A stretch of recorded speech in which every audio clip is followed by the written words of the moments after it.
17 aprilie 2020. Acesta este pachetul care l-am primit de la pensiunea Amada, da? Cu mâncare, cu tot ceea ce am comandat. Hai, Nechi, vină și tu aici să te vadă mama. Hai, vină încoace, vină încoace. Hai să vedem ce e în cutie. Hai, uite, stai în partea asta aici. Da? Vrei să vedem ce e în cutie? Da. Aceasta este cutia, da? Elena așa arată. Hai să o desfacem încet. Să vedem. Hop. Uite. Încet, încet, încet. Hopa. Ia, să vedem noi ce e aici. Mamă. Ia uite, Nichi, ce e aici. Ia uite ce e aici. Ia să vedem noi. Deci, ia uite. Acolo e friptura. Da? Deci aici e un tortuleț. Tortulețul. Friptura. Da? Scoală sus. Deci tortulețul. Friptura de miel. Da? Păscuța. Uite, păscuță. Păscuța mică. O păscuță, da? O dăm la o parte. Aici este, ia uitați. Uite, ciorba. Asta e ciorba de miel. Da? Ușor.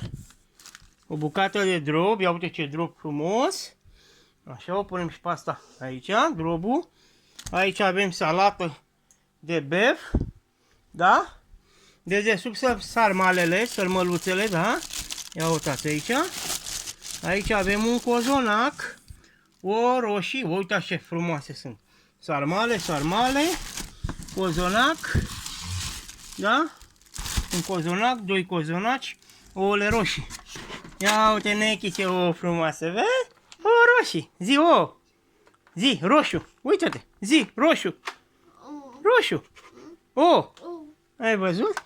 Deci așa arată, Elena, toată cutia. Deci vezi, o cutie de ouă, a doua cutie de ouă, da? Doi cozonaci. De cozonaci, sărmăluțe, ciorba, friptura de miel, ia uite ce calume, friptura de miel, un tortuleț, da? Salată de băf, așa, drobul, se vede și drobul, punem și drobul aici deasupra, da? Și păscuța. Această comandă face 5.900.000, adică 6 milioane, le-am dat și lor 5 lei pentru o bere. Se vede, uite să-i fac și poză, că se poate face poză așa. Uite așa. Pachet de 6 milioane, deci cozonaci. De desubt o roșii, cum am spus. Da? Acolo sărmăluțe, salată de bef, drob, pască, ciorbă de miel.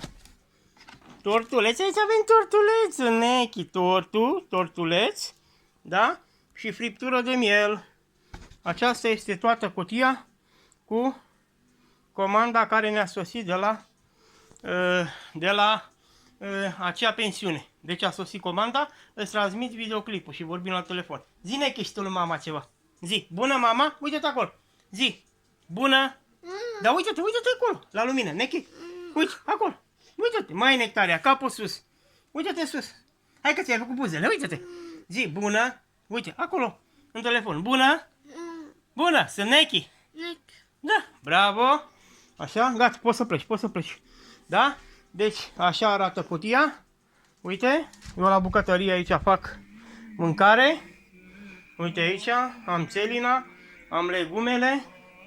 Așa, am o candelă, uite, merge pe Trinitas, slujba de la Patriarhie. Aici am pieptul de pui care l-am fiert să fac și o oală de ciorbă. Și aici o să fac și o roșii, să-mi spui câte ouă să strimet. Legumele, da? Bucătăria. Ai văzut? Frigiderul l-am golit, după cum se vede că am băgat toate la congelator. Așa. Și aici. Da, și în congelator aici. Deci a sosit cutia. Aceasta este cutia, este ok. Sunt foarte frumoase. Deci comanda a fost onorată întocmai. Doamne ajută, vorbim la telefon. 17 aprilie 2020. Vinerea mare. Doamne ajută, stop!